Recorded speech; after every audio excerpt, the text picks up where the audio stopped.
सभी को एक एक मोल आशीर्वाद। हाँ जी, क्या हाल है? लास्ट क्लास का होमवर्क क्या था? और इलेक्ट्रोकेमिस्ट्री हमने स्टार्ट कर दिया था ना। तो आयनिक इक्विलिब्रियम, जेई मेंस के लास्ट 15 क्वेश्चंस और जेई एडवांस, जेई मेंस के लास्ट 15 क्वेश्चंस और जेई एडवांस।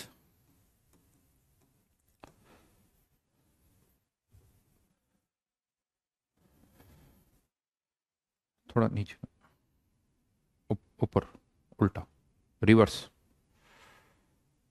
बस। हाँ जी, very good evening, very good evening.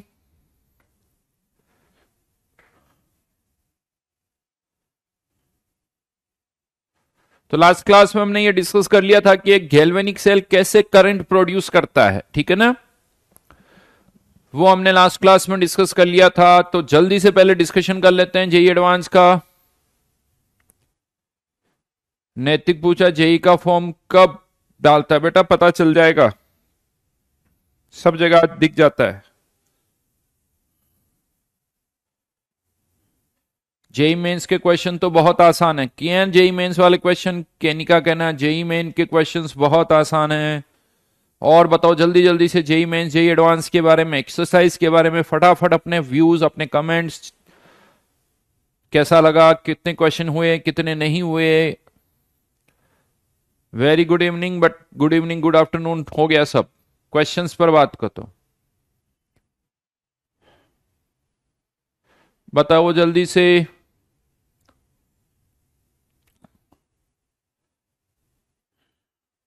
बेटा डिस्कशन में कितना टाइम लगेगा ये कैसे पता चलता है? तो बताओ। ये इस पर डिपेंड करता है कि तुम्हारे डाउट्स कितने हैं। तुम्हारे डाउट्स कितने हैं वो मुझे कैसे पता चलेगा?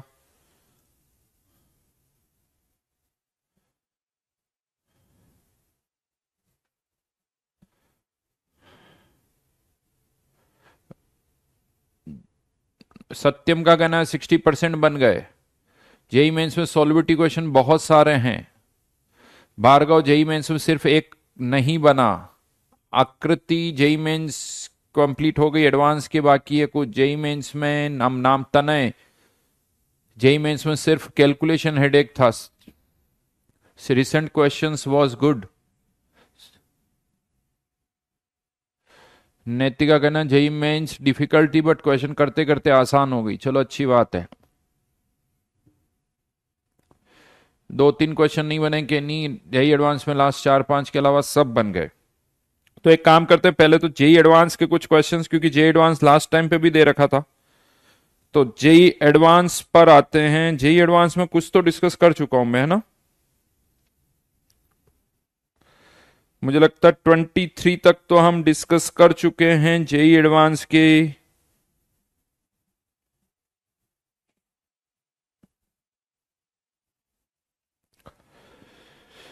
तो जेई एडवांस्ड में जो भी डाउट्स हैं वो जल्दी से पूछ डालो। जेई एडवांस में जो भी डाउट है वो जल्दी से पूछो।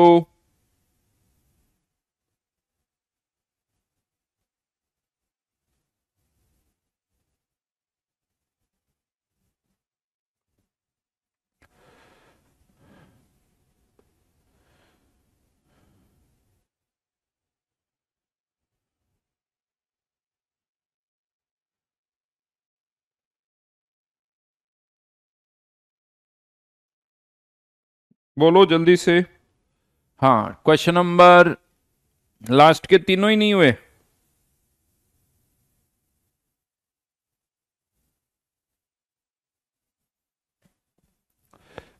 लास्ट के तीनों तो रिवर्स ऑर्डर में चलने हैं। 29, 30। चलो देखते हैं, देखें कुछ तो आगे बढ़ाएं गाड़ी को।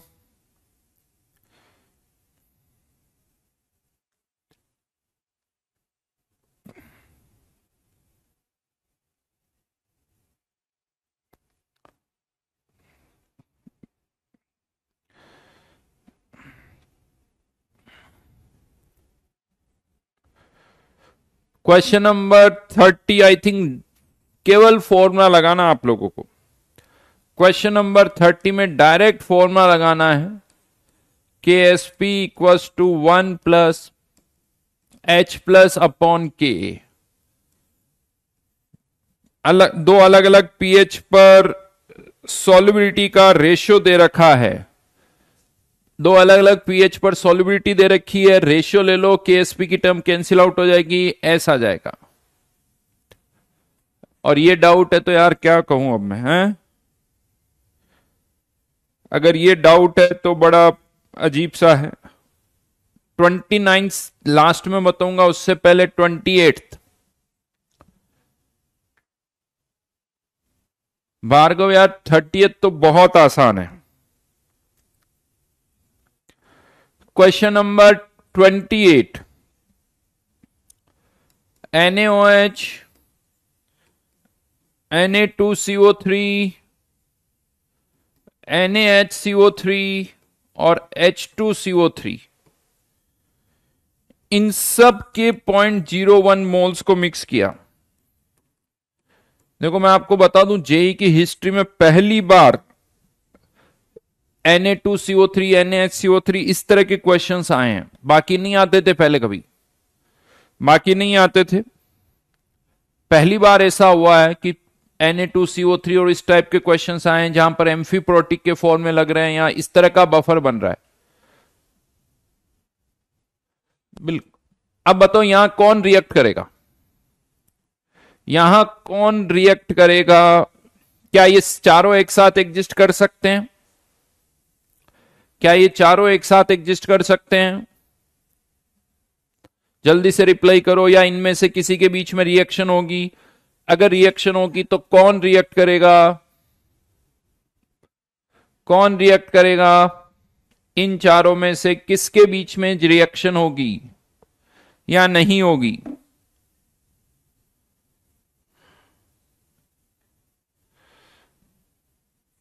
क्या बोला था मैंने? एसिड और बेस दोनों एक साथ एग्जिस्ट नहीं करते हैं, बिल्कुल सही कहा आयुष। एच एच तो एच ही, बिल्कुल सही। अमन, होशिता, जो सबसे ज्यादा बेसिक है, जो सबसे ज्यादा एसिडिक है, सबसे ज्यादा बेसिक NaOH सबसे ज्यादा एसिडिक ही है, तो सबसे पहले इन्हीं को रिएक्ट करवाओ। तो H2CO3 की NaOH के साथ रिएक्शन होगी, क्या बनेगा? NaHCO3 plus H2O। पूरा रिएक्ट करवा दो। ऑलरेडी ये कितना है? 0.01। ये कितना है? 0.01। और ये भी कितना है? 0.01। रिएक्शन होगी तो क्या होगा? ये 0, ये 0, 0.01 और बना तो टोटल कितना हो गया? 0.02। यानी अब सॉल्यूशन में केवल दो ही सब्सटेंस है साहब, दो ही सब्सटेंस है। ये खत्म, ये खत्म, और इसके मोल्स कितने आ गए? 2, और इसका 1। क्या बन गया? क्या बन गया? Buffer. pH equals to pK1 plus log, अच्छा pK1 आएगा या 2 आएगा या 3 आएगा, ये अब डिसाइड करना है। 3 तो खैर है ही नहीं, 3 तो है ही नहीं, लेकिन अब यहां पर कौन सा pK आएगा? इसके 0.02 मोल्स, इसके 0.01 मोल्स। कितना आसान क्वेश्चन है, नहीं है क्या? pKa2 plus log 0.01 upon 0.02।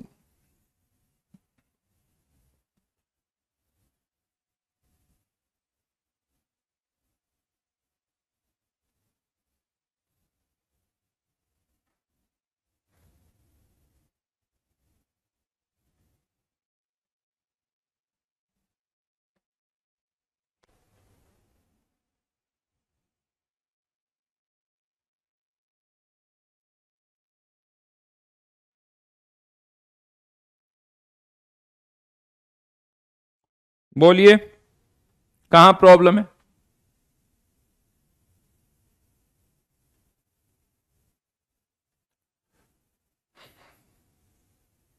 Then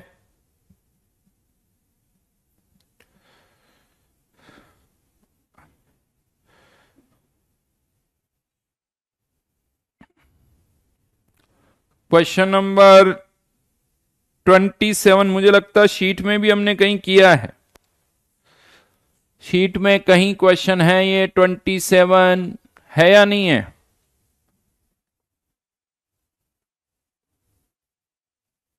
है जरूर, या तो डिस्कस नहीं हुआ होगा।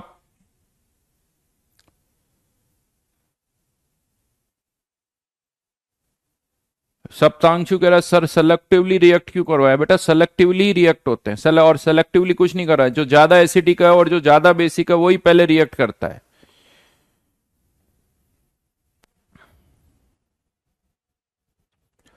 अगर हमें जेडएनएस का प्रेसिपिटेशन रोकना है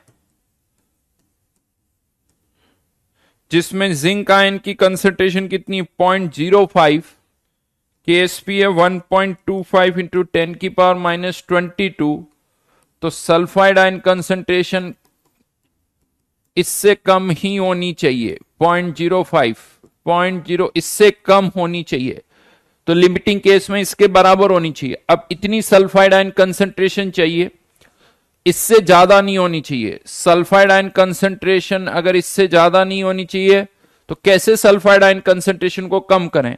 अगर हम बाहर से H+ आयन डालेंगे तो ये रिएक्शन पीछे जाएगी, सल्फाइड आयन कंसंट्रेशन कम हो जाएगी। तो अब हम चाहते हैं कि सल्फाइड आयन कंसंट्रेशन इतनी रहे, इतनी ही रहे। तो H+ आयन कंसंट्रेशन कितनी होगी? जहां तक H2S इस रिएक्शन के इक्विलिब्रियम कांस्टेंट का क्वेश्चन है तो ये है 10 की पावर -21, 10 की पावर -21 जो कि 1 से बहुत कम है। तो इसका मतलब H2S में से जो अमाउंट आयोनाइज होगी वो वैसे ही बहुत कम होगी, क्योंकि 10 की पावर -21 है। तो इसमें से अगर -x कर भी रहा हूं तो उसे नेग्लेक्ट कर दो। तो ये तो 0.1, इसकी कंसंट्रेशन पता है, तो 10 की पावर -21 H+ की कंसंट्रेशन हमें निकालनी है जब सल्फाइड आयन कंसंट्रेशन इतनी होगी। जब सल्फाइड आयन कंसंट्रेशन इतनी होगी उस सिचुएशन में H+ आयन कंसंट्रेशन निकालनी डिवाइडेड बाय 0.1। सॉल्व कर लो, आंसर आ जाएगा। एक स्टैंडर्ड क्वेश्चन है ये, बहुत स्टैंडर्ड। आप शीट में ढूंढना, मिल जाएंगे आपको 1-2 क्वेश्चन। मैं बताऊं आपको, शीट में ऑलरेडी इस तरह के क्वेश्चंस हैं, थोड़ा ढूंढना पड़ेगा बट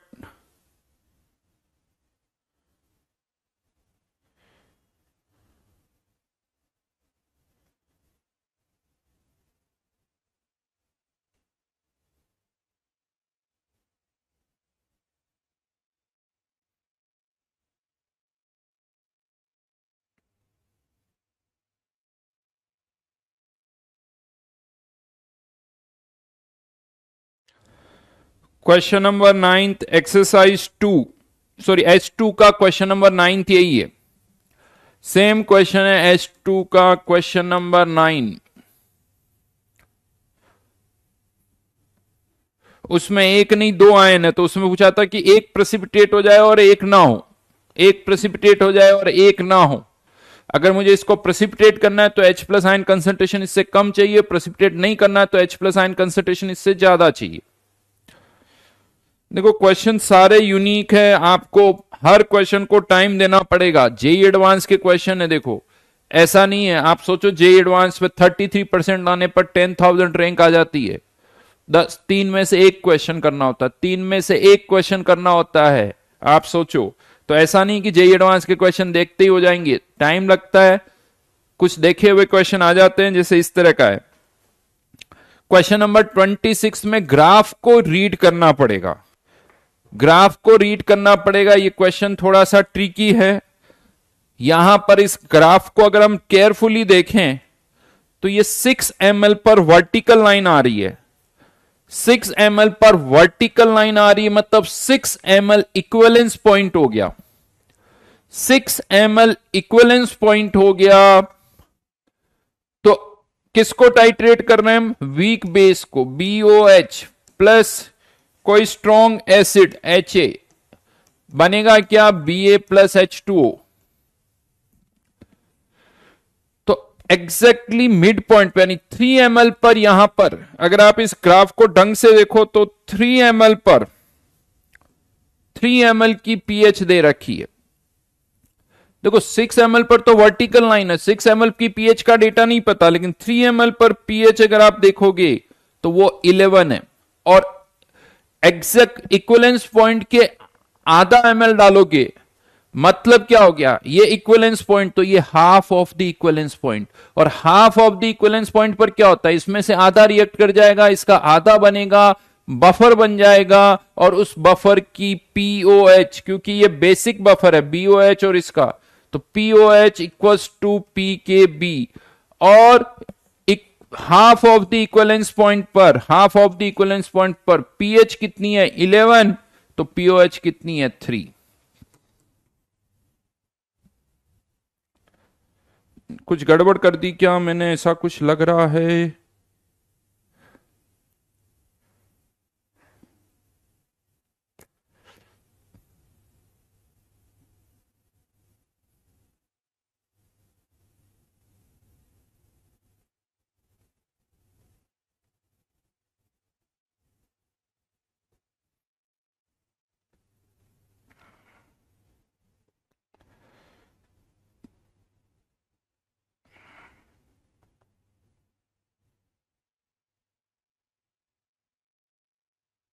इतना सॉल्यूशन, एक सेकंड रुको।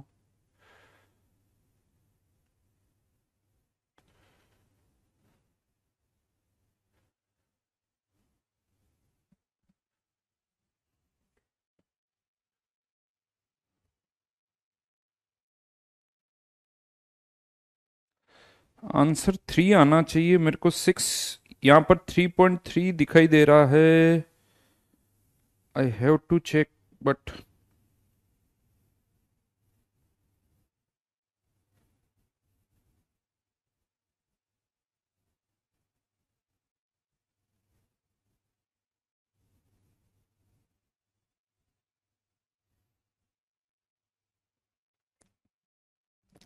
एक बार आंसर, और मेरे हिसाब से तो 3 है।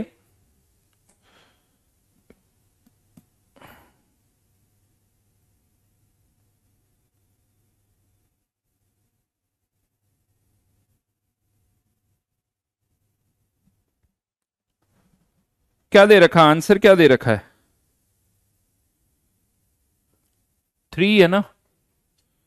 तो सॉल्यूशन में आंसर क्या है,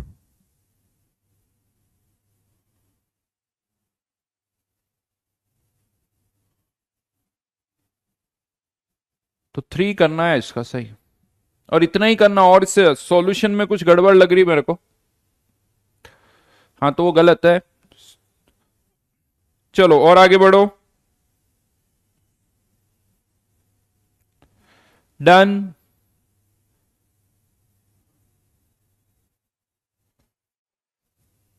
चलो 3 कर लेना ना, इसका आंसर 3 है, और ये सिंपल सा तरीका है।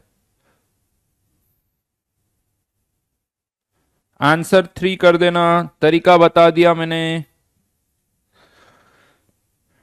क्वेश्चन नंबर और 24, 25, 24 में डायरेक्ट फॉर्मूला वो मैं बता चुका हूं, 25 भी आई थिंक हो जाएगा। नवदीप बेटा वापस सुन लेना, रिवाइंड करके फिर से सुन लेना। कुछ नहीं किया, इक्विवेलेंस पॉइंट का आधा, half of the equivalence point, half of the equivalence point पर बफर बनेगा, बफर की पीएच यहां से डेटा ले लिया।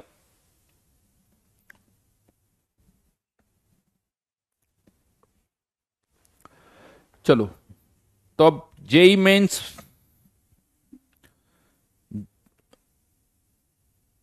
जेई मेंस पर भी आ जाते हैं, चलो।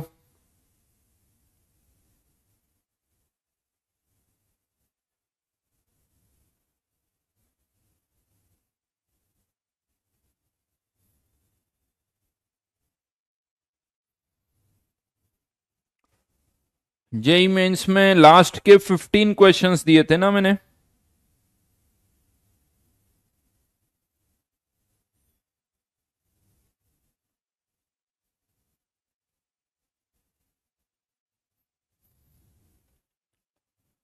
Fifty four.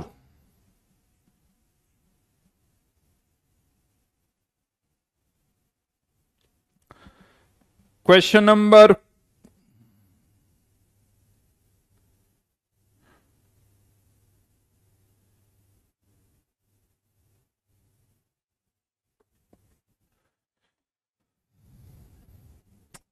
अब ये चीज थोड़ी सी गड़बड़ होती है, जैसे यहां पर अब मिथाइल ऑरेंज का चलो स्ट्रक्चर दे रखा है, लेकिन ये पूछा गया at the end point methyl orange is present in base versus acid का टाइट्रेशन आप कर रहे हो। बेस वर्सेस एसिड, BOH को किसके साथ टाइट्रेट कर रहे हैं? एसिड के साथ। फाइनली सॉल्यूशन क्या हो जाएगा? एसिडिक। एसिडिक सॉल्यूशन में क्या होगा? तो ये जो मैंने आपको बताया था, मिथाइल ऑरेंज जो होता है वो बेसिक इंडिकेटर होता है, बेसिक इंडिकेटर होता है। पहले मैं फिनोफ्थलीन से थोड़ा समझाता हूं आपको, थोड़ा ज्यादा आराम से समझ में आएगा क्योंकि इसका स्ट्रक्चर हमने बना रखा है। तो याद करो, फिनोफ्थलीन की मैंने इस तरह की एक फॉर्म लिखी थी। अब आप पूछोगे ये कहां से दिया जेई मेंस वालों ने? तो ये केमिस्ट्री लैब मैनुअल का क्वेश्चन है। और जब ये आयोनाइज होता है तो ये कन्वर्ट हो जाता है CO माइनस कार्बन, और यहां पर ये double bond carbon, double bond acid, और प्लस H प्लस आयन। ये बॉन्ड इसकी तरफ चला गया, ये एक डबल बॉन्ड यहां आ गया, ये डबल बॉन्ड यहां आ गया, और यहां से एक H प्लस आयन निकला। इसको बोला जाता है क्विनोनॉइड फॉर्म। इसको बोला जाता है क्विनोनॉइड फॉर्म, और इसको बोला जाता है बेंजीनॉइड फॉर्म। बेंजीनॉइड फॉर्म, क्विनोनॉइड, ये वाला पार्ट इसके अकॉर्डिंग डिसाइड करो। क्विनोनॉइड, तो ये क्विनोनॉइड फॉर्म है, ये बेंजीनॉइड फॉर्म है। जैसे से आप सॉल्यूशन में OH आयन डालोगे, OH आयन डालोगे तो ये एसिडिक इंडिकेटर है और आज ज्यादा आयोनाइज होगा। एसिडिक सॉल्यूशन में नहीं होगा, बेसिक सॉल्यूशन में ज्यादा आयोनाइज होगा।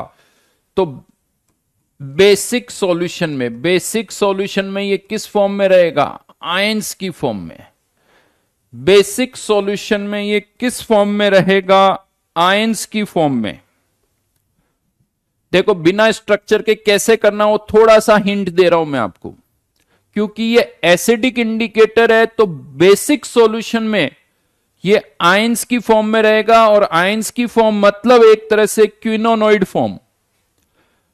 क्विनोनॉइड फॉर्म मतलब आयंस वाली फॉर्म कह सकते हो आप। तो एसिडिक इंडिकेटर बेसिक सॉल्यूशन में क्विनोनॉइड, तो बेसिक इंडिकेटर एसिडिक सॉल्यूशन में क्विनोनॉइड फॉर्म। तो क्वेश्चन नंबर 54 में आप क्या करो? बेस में एसिड डाल रहे हो, मिथाइल ऑरेंज बेसिक इंडिकेटर है, तो मिथाइल ऑरेंज बेसिक इंडिकेटर है तो एट दी एंड पॉइंट पर एसिड ज्यादा हो जाएगा, यानी एसिडिक सॉल्यूशन में मिथाइल ऑरेंज जो है वो क्विनोनॉइड फॉर्म में एग्जिस्ट करेगा। बिना स्ट्रक्चर के कर सकते हो, बिना स्ट्रक्चर के बता रहा हूं। यानी थोड़ा सा रटना चाहो तो तरीका यह है कि एसिडिक इंडिकेटर बेसिक सॉल्यूशन में क्विनोनॉइड फॉर्म में, बेसिक इंडिकेटर एसिडिक सॉल्यूशन में क्विनोनॉइड फॉर्म में। हां, लेकिन अब समटाइम्स ये भरोसा नहीं है, स्ट्रक्चर पूछ सकता है। मिथाइल ऑरेंज का जो सॉल्यूशन है उसमें दे रखा है। आगे बढ़िए, और कोई डाउट? 50, क्वेश्चन नंबर 50, क्या डाउट है भाई? क्वेश्चन नंबर 50 में बहुत सारे क्वेश्चन करवा चुका हूं। Ag प्लस की कंसंट्रेशन, इसमें कितना अमोनिया डाला जाए कि Ag प्लस की फाइनल कंसंट्रेशन जो है वो कम हो जाए। मान लो इसके A कंसंट्रेशन, इसकी कितनी है? पॉइंट, अच्छा ये फिर गड़बड़ हो सकती, 2 लीटर की बात हो रही है। एक काम करो, पहले पूरा 1 लीटर के लिए सॉल्व कर लेते हैं। 1 लीटर के लिए सॉल्व कर रहा हूं तो इसकी कंसंट्रेशन 0.8, इसकी 1 लीटर में कंसंट्रेशन है तो 2 लीटर में फिर 2A करना होगा। केएसपी की कोई जरूरत नहीं है इसमें, इसमें आप एजीसीएल नहीं डाल रहे हो, तो यहां पर तो केवल एक ही रिएक्शन हो रही है। तो अब ये पूरा फॉरवर्ड में जाएगा, A-0.8, सॉरी A-1.6, ये कितना बना 0.8, ये रिएक्शन रिवर्स में आएगी, रिवर्स में आने की टेंडेंसी बहुत कम है, तो यहां पर भी x को क्या कर दो, नेग्लेक्ट, और ये x राइट नाउ आपको पता है x कितना चाहिए, 5 इंटू 10 की पावर -8, ये x पता है, a निकालना है, बाकी सब पता है। तो k फॉर्मेशन किसकी वैल्यू कितनी दे रखी, 10 की पावर 8 इक्वल्स टू कॉम्प्लेक्स की कंसंट्रेशन अपॉन सिल्वर आयन की कंसंट्रेशन इंटू A-1.6 की पावर 2।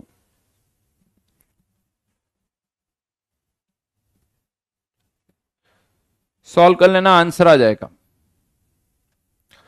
और बोलिए 55 से यानी 41 तक जो भी डाउट है जल्दी जल्दी। ये फाइनल आंसर नहीं है, ध्यान रखना, ये 1 लीटर में कंसंट्रेशन है, तो 2 लीटर में के लिए कितना कर देना, 2A, 2 लीटर के लिए 2A कर देना।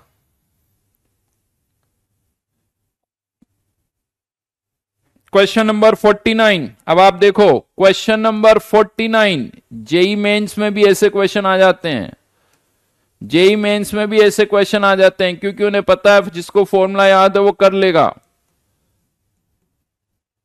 ये वाला क्वेश्चन है,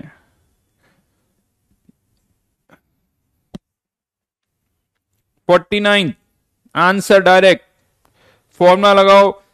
क्वेश्चन नंबर 49 में के दे रखा है, केएस भी दे रखा है, पीएस दे रखी है, निकालना क्या है, सॉल्युबिलिटी।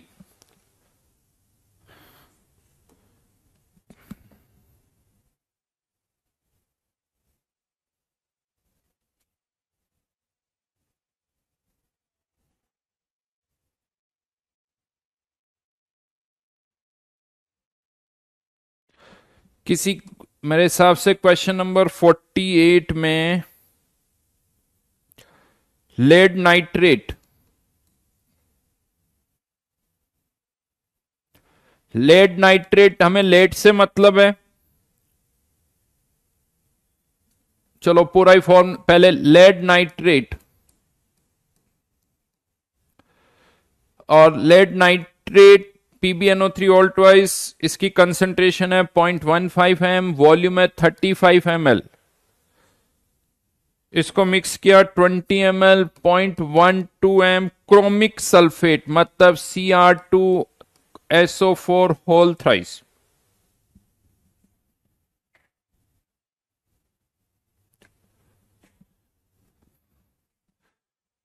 प्रेसिपिटेट किसका बन रहा है, लेड और सल्फेट आयन का, यहां से लेड आयन और यहां से सल्फेट आयन, मोल्स कितने प्रेसिपिटेट होंगे वो पूछा जा रहा है। तो आप यहां से इसके क्या निकालो, moles, moles of lead ion 0.15 into 35 millimoles कह दो चाहो तो, और यहां पर सल्फेट आयन के 3 टाइम्स करना होगा 0.12 इंटू 60, जो लिमिटिंग है वो पूरा प्रेसिपिटेट हो जाएगा, जो लिमिटिंग है वो पूरा प्रेसिपिटेट हो जाएगा। कौन लिमिटिंग दिख रहा है, लेड, तो वो पूरा प्रेसिपिटेट हो जाएगा। तो 35 इंटू 0.15 अपॉन 1000 ml में, इसीलिए 1000 से डिवाइडेड बाय 100, ये हो गया 10 की पावर -5, 35 इंटू 15 525। केएसपी की जरूरत ही नहीं है, क्योंकि ये पता है कि 100% प्रेसिपिटेट होगा। केएसपी की जरूरत तब पड़ती जब पूछा जाए कि लेड आयन कितना बच गया, अगर जो ज्यादा अमाउंट में वो इसके इतने प्रेसिपिटेट हुए, इसका कितना बचा होगा वो भी आ जाएगा। जो लिमिटिंग है उसकी कितनी अमाउंट बची हुई है ये निकालने के लिए केएसपी की जरूरत पड़ती है, बाकी जरूरत नहीं पड़ रही।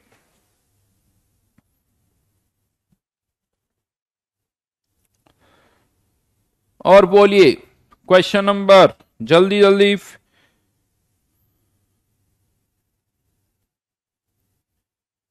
51 तो नहीं बता रहा हूं, 52 तो खैर किसी ने नहीं पूछा, अच्छी बात है, बट 51 भी नहीं बता रहा। 53 की बात करें तो class 12th students were asked to prepare 1 liter of buffer solution of pH 8.26 by their chemistry teacher. The amount of ammonium chloride to be dissolved by the student. ये तो बहुत आसान क्वेश्चन है भाई। कौन पूछ रहा? 53 रूपक का पूछना कि आंसर, और रूपक का कहना कि आंसर गलत लग रहा है। सही है बेटा, आंसर 107 ही आ रहा है।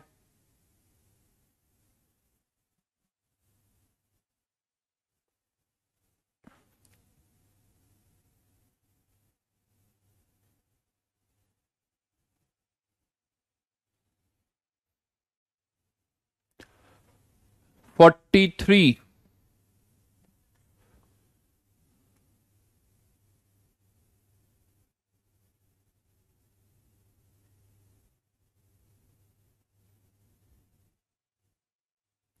दिव्यांश बेटा समझने की कुछ जरूरत ही नहीं, जबरदस्ती नहीं करने के बहाने मत ढूंढो। दिव्यांश क्वेश्चन को नहीं करने के बहाने मत ढूंढो कि 51 का फॉर्मूला नहीं समझ में आ रहा है।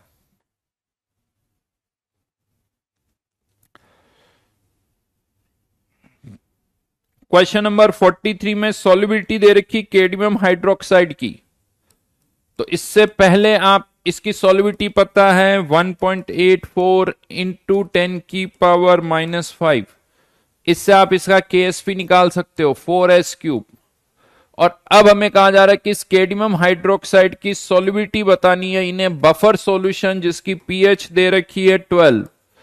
पीएच अगर 12 है तो POH2 है, POH2 है तो OH आयन कंसंट्रेशन 10 की पावर -2, OH आयन कंसंट्रेशन 10 की पावर -2, ये S और ये 2s, इसका स्क्वायर इक्वल्स टू KSP, और कह दो कि ये तो नेग्लेक्ट हो जाएगा।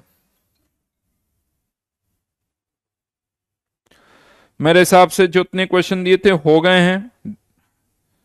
प्रैक्टिस करो, बहुत सारी चीजें समझ में आएगी। क्वेश्चन करोगे तभी समझ में आएगा। जो जनता ये सोचती कि सर मुझसे नहीं हो रहे हैं, उन्होंने कहीं ना कहीं होमवर्क में कुछ गड़बड़ की है। जिन्होंने होमवर्क किया है, जिन्होंने S1O1 की है, हर एक क्वेश्चन लगेगा सर ये तो बिल्कुल वैसा का वैसे ही है। जेई एडवांस के कुछ क्वेश्चंस में अलग होता है। एक क्वेश्चन छूटा हुआ अभी जेई एडवांस का, वो नेक्स्ट टाइम करवा दूंगा। 29 छूटा हुआ है, वो थोड़ा लेंदी है 29, तो नेक्स्ट टाइम करेंगे, उसको एक ट्राई और देना, सॉल्यूशन देख के थोड़ा सा समझना। हाँ, थोड़ा सा और उसको समझना। 29 को टाइम टेकिंग क्वेश्चन है, उसमें H2SO4 का पहला डिसोसिएशन पूरा हो रहा है, लेकिन उसके बाद सॉल्यूशन में सल्फेट आयन और H+ आयन मिलके HSO4- बना रहे हैं, मिलके HSO4- बना रहे हैं। वो SO2 वाला क्वेश्चन वो छोड़ दो, वो लिक्विड सॉल्यूशन में हो जाएगा। 5th क्वेश्चन लिक्विड सॉल्यूशन में हो जाएगा, उसको छोड़ दो। चलिए अब वापस इलेक्ट्रोकेमिस्ट्री पर आ जाते हैं। हाँ तने, अच्छी बात है, लेकिन मेरे को ये बात बड़ी अच्छी लगती है सर, वो 5th क्वेश्चन भी छूटा हुआ। ये जो बात है ना, ये चीज होती कि सर 5th क्वेश्चन डिस्कस नहीं हुआ है, ये याद रखना ही अपने आप में ना आपके सिलेक्शन की निशानी होती है। जिनको ये पता होता है कि मेरे शीट में से कौन सा क्वेश्चन नहीं हुआ है, this is the sign of your selection in JEE. Seriously बता रहा हूं, कुछ लोग जनता हंस रही होगी है सर क्या है, तो जो जनता हंस रही है ना वो केवल ये बोल दे कि सर मेरे को अभी तक मेरे को इस शीट में से ये वाला क्वेश्चन नहीं आता, ये वाला नहीं आता। ऐसे नहीं कि पहले 25 नहीं आते। क्या सर मेरे को भी पता है कौन से सर शीट में से मेरे से पहले 25 नहीं होते, फिर वापस एक होता है, फिर बाद के 25 नहीं होते। देखो सर मुझे भी पता है, तो मेरा सिलेक्शन हो जाएगा। हाँ वो तो खुद समझदार हो। हाँ लेकिन जिनको शीट में पता होता कि सर मेरे से ये क्वेश्चन नहीं हुआ, ये नहीं हुआ, ये नहीं हुआ, उनका 100% होगा, उनका होगा 100% बोल रहा हूं, मतलब बोल रहा हूं। और जो ये बोल दे कि देखो सर ये भी ये डिस्कशन बाकी है, यानी बहुत बार जनता पूछती है, बहुत बार जनता पूछती है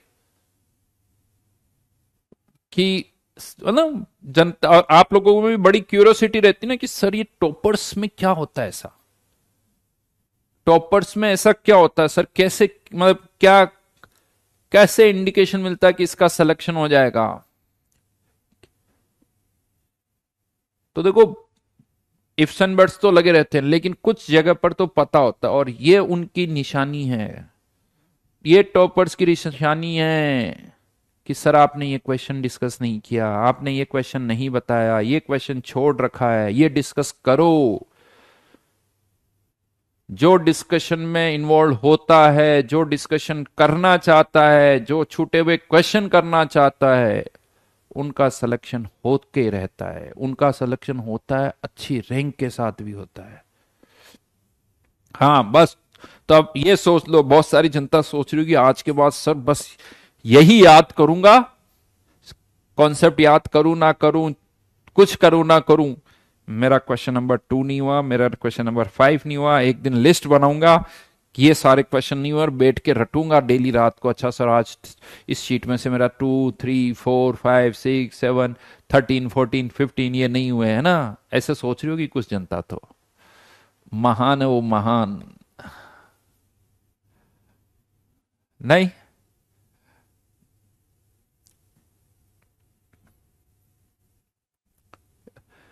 बता रहा हूं मैं, ये ही आपका निशानी है आपके सिलेक्शन की, आपके अच्छी रैंक की। जिनको ये पता है शीट में से मेरे कौन कौन से क्वेश्चन नहीं हुए हैं, उनका सिलेक्शन होगा, होगा।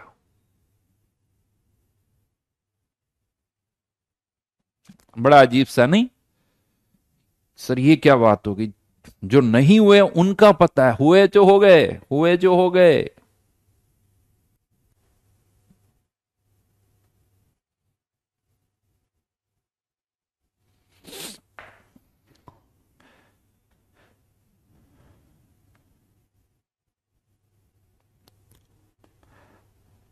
नहीं, चलो जी चलो। सत्यम कह रहा है सर मेरे को पता रहता है जो हुए हैं। सत्यम वो तो अच्छी बात है, उनको पता करो जो नहीं हुए हैं, जो नहीं हुए हैं वो पता करो।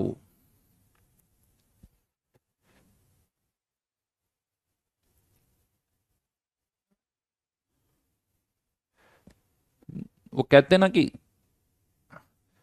आपके दोस्त, आपको पता हो या ना हो, दुश्मन को के बारे में जरूर पता होना चाहिए, और दुश्मनों के बारे में पता है तो बाकी सब बचे हुए अपने दोस्त ही है।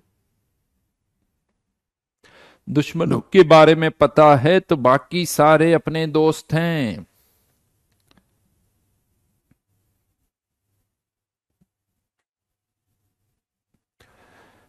Should sir should we start doing previous year papers? बेटा अन्य यार, ये लाइन मतलब हम प्रीवियस ईयर्स के पेपर नहीं डिस्कस कर रहे हैं। कौन सा प्रीवियस ईयर के पेपर्स की बात कर रहे हो? हर शीट के पीछे जेई हर के शीट के पीछे सारे क्वेश्चन दे रखे हैं पिछले पीवाई क्यूज।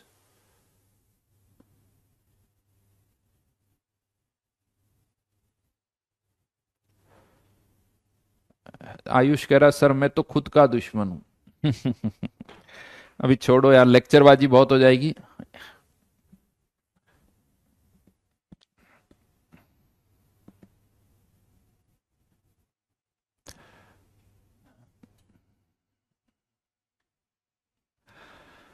चलो तो इलेक्ट्रोकेमिस्ट्री पर आते हैं। लास्ट क्लास में मैंने आपको गैल्वेनिक सेल की वर्किंग के बारे में बताया था, और ये कहा था कि कोई भी गैल्वेनिक सेल जो होता है उसमें एक एंड पर रिडक्शन होता है, एक एंड पर ऑक्सीडेशन होता है, और अगर आप उन दोनों एंड को किसी वायर से कनेक्ट कर दो तो उस वायर में करंट फ्लो करती है, उस वायर में करंट फ्लो करती है। जैसा लास्ट क्लास में हमने देखा था, इस तरफ ZnSO4 का सॉल्यूशन है, इस तरफ कॉपर सल्फेट का सॉल्यूशन है, और इसमें जैसे ही आपने इस वायर को क्लोज किया करंट फ्लो कर रही थी, राइट।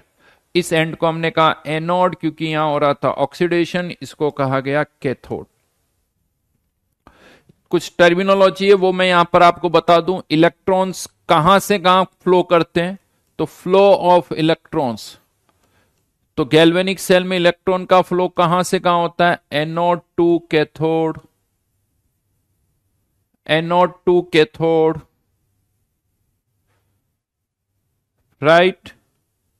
तो करंट, डायरेक्शन ऑफ करंट क्या होगी? Direction of current cathode to anode, just उसकी उल्टी, रिवर्स। एनोड पर जो रिएक्शन होती है वो ऑक्सीडेशन की होती है, कैथोड पर जो रिएक्शन होती है वो रिडक्शन की होती है। तो अगर हम ओवरऑल रिएक्शन की बात करें तो इन दोनों रिएक्शंस को ऐड करना होगा। वैसे राइट नाउ दोनों रिएक्शन में इक्वल इलेक्ट्रॉन्स है तो आप ऐसे ही ऐड कर दो। अगर नंबर ऑफ इलेक्ट्रॉन्स इक्वल नहीं है तो सुटेबल फैक्टर से मल्टीप्लाई करो ताकि ऐड करने पर इलेक्ट्रॉन कैंसिल आउट हो जाए, क्योंकि इलेक्ट्रॉन यहां पर एक इंटरमीडिएट प्रोडक्ट की तरह है, एक जगह बन रहे हैं दूसरी जगह कंज्यूम हो रहे हैं। तो वो ना तो रिएक्टेंट है ना प्रोडक्ट है, तो फाइनल रिएक्शन में इलेक्ट्रॉन्स दिखने नहीं चाहिए। यानी यहां पर अगर मैं आपसे बात करूं व्हाट इज सेल रिएक्शन, तो इन दोनों रिएक्शंस को ऐड कर दो। Zinc solid, copper +2 converting into Zn+2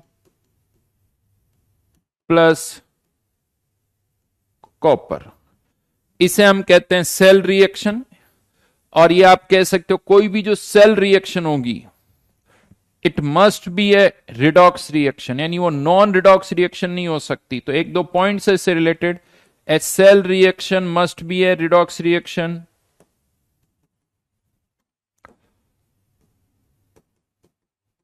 A cell reaction must be a redox reaction. और यहां पर भी एक चीज है, क्योंकि रिडॉक्स रिएक्शन होगी तभी एक जगह इलेक्ट्रॉन प्रोड्यूस हो रहे हैं दूसरी जगह कंज्यूम हो रहे हैं, लेकिन रिडक्शन अलग जगह होना चाहिए, ऑक्सीडेशन अलग जगह होना चाहिए। और उन दोनों जगह के बीच में आप एक वायर लगाते हो तो उसमें करंट फ्लो करेगी। इसको मैं ऐसे समझाता हूं, अगर आप एक कॉपर सल्फेट के कंटेनर में, कॉपर सल्फेट का कंटेनर है और इसमें जिंक डाल दो, तो आप सबको पता है जिंक जो होता है वो ज्यादा रिएक्टिव होता है, तो जिंक ऑक्सीडाइज हो जाएगा और कॉपर रिड्यूस हो जाएगा और यही रिएक्शन होगी। यानी यहां पर भी रिडॉक्स रिएक्शन होगी लेकिन करंट प्रोड्यूस नहीं होगी। करंट क्यों नहीं प्रोड्यूस होगी? क्योंकि जिंक यहीं पर ऑक्सीडाइज हो रहा है, कॉपर यहीं पर रिड्यूस हो रहा है, दोनों एक ही जगह पर है। एक ने इलेक्ट्रॉन लूज किया, दूसरा वहां तैयार था, उसी ने इलेक्ट्रॉन ले लिया, उसी जगह पर रिडक्शन, उसी जगह पर ऑक्सीडेशन। तो करंट कैसे फ्लो करेगी? करंट फ्लो करने के लिए क्या जरूरी कि एक जगह रिडक्शन हो दूसरी जगह ऑक्सीडेशन हो। तो reduction and oxidation must occur at separate places. Reduction and oxidation must occur at separate places, तभी करंट फ्लो करेगी, अदरवाइज करंट फ्लो नहीं करेगी। और तीसरा एक और चाहो तो पॉइंट लिख दो। अगर मैं आपसे पूछूं कि क्या इस रिएक्शन में इलेक्ट्रॉन इन्वॉल्व है, तो आप बोलोगे यस, इस रिएक्शन में 2 इलेक्ट्रॉन इन्वॉल्व है। हाँ, अपियर नहीं हो रहे वो अलग बात है, अपियर होना, इन्वॉल्व होना, these are 2 different things. Appear नहीं हो रहे हैं लेकिन इन्वॉल्व है। Electrons do not appear in cell reaction. Cell reaction में इलेक्ट्रॉन नहीं दिखने चाहिए बट इन्वॉल्व है, ध्यान रखना। अगर मैं पूछूं इस रिएक्शन में कितने इलेक्ट्रॉन इन्वॉल्व है तो आंसर होना चाहिए 2। और एक और चीज, ये जो रिएक्शंस होती केवल ऑक्सीडेशन और ये केवल रिडक्शन, तो इनको हाफ सेल भी बोला जाता है, half reaction. Anode is half cell, ये हाफ सेल, और इन दोनों हाफ सेल को मिला के क्या बन गया? एक सेल। इसे हाफ रिएक्शन, इसे हाफ रिएक्शन, 2 हाफ रिएक्शन को मिलाओगे तो क्या बनेगी? एक सेल रिएक्शन बनेगी। ये टर्मिनोलॉजी है कहीं कहीं यूज हो जाती तो आपको पता होना चाहिए। तो ये तो बात होगी गैल्वेनिक सेल से रिलेटेड। अब कोई भी जो गैल्वेनिक सेल आप बनाते हो उसमें आपको क्या क्या पता होना चाहिए? तो जैसे हम डेली लाइफ में सेल से यूज करते हैं ना, आपको पता है ये जो पेंसिल सेल हम यूज करते हैं टॉर्च में या मोस्टली सारे रिमोट कंट्रोल्स में, ड्यूरा सेल, और इनका एक सेल का सेल पोटेंशियल कितना होता है पता है आपको? या वॉच में जो चिपटे हुए बटन की तरह जो सेल्स होते हैं उनका सेल पोटेंशियल कितना होता है? किसी को आइडिया है कितना होता है? बताओ। जो टॉर्च में हम सेल यूज करते हैं, लिखते जाओ लिखते जाओ, मैं देख रहा हूं, नाम भी देख रहा हूं। ऋतुराज, दीपक, तनय, उत्कर्ष, आदित्य, ये सब डिस्कशन के टाइम पर चुप बैठते हो तुम लोग, बिना उसके है ना तो होमवर्क पूरा नहीं करते हो, मैं बता रहा हूं। होमवर्क पूरा करके आया करो, तभी जेई में सिलेक्शन होगा। लेक्चर देखने से, लेक्चर सुनने से जेई में ना सिलेक्शन होता है ना रैंक आती है। रैंक और सिलेक्शन दोनों ही आप कितना होमवर्क कर रहे हो उस पर डिपेंड करता है। Answer is 1.5 volt. 1 पॉइंट जो पेंसिल सेल हम यूज करते हैं उसे एक सेल का सेल पोटेंशियल होता है 1.5 वोल्ट, और जो घड़ियों में हम सेल यूज करते हैं ना, बटन सेल बोला जाता है उनको, मरकरी या बटन सेल, उनका होता है 1.35 वोल्ट। तो कोई भी जो सेल हम बनाते हैं उसका एक इंपॉर्टेंट प्रॉपर्टी होती है उसका सेल पोटेंशियल। तो अब किसी भी सेल का सेल पोटेंशियल कितना होगा, मान लो आपने ये सेल बनाया तो इसका सेल पोटेंशियल कितना है, तो एक तरीका तो क्या, वोल्ट मीटर लगा के चेक कर लो सर कि कितना है, वोल्ट मीटर लगा के पता चल जाएगा। लेकिन हम उसे ऑन पेपर कैलकुलेट करना चाहते हैं कि इस सेल का सेल पोटेंशियल कितना है। तो अब अगर किसी भी गैल्वेनिक सेल का सेल पोटेंशियल निकालना है, वो हम थियोरेटिकली भी निकाल सकते हैं। कैसे, उसके लिए पहले आपको डेल्टा जी को इलेक्ट्रोड पोटेंशियल से रिलेट करना होगा। तो हेडिंग डालिए relationship between delta G and electrode potential.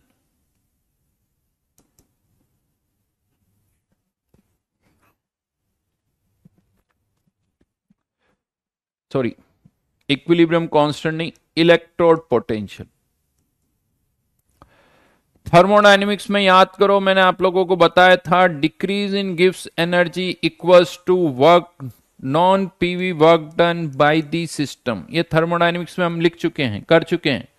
यानी जितनी गिव्स एनर्जी कम होगी सिस्टम उतना नॉन पीवी वर्क करेगा, जितनी गिव्स एनर्जी कम होगी उतना नॉन पीवी वर्क करेगा।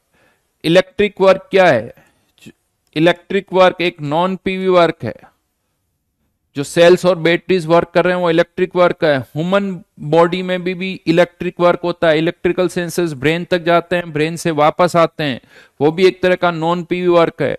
तो इलेक्ट्रिक वर्क कितना होता है, इलेक्ट्रिक वर्क का फॉर्मूला होता है Q मल्टीप्लाइड बाय V, कि इतने पोटेंशियल डिफरेंस पर, इतने पोटेंशियल डिफरेंस पर Q हीट कितना चार्ज ट्रांसफर हो रहा है, कितना चार्ज ट्रांसफर हो रहा है, Q इंटू V।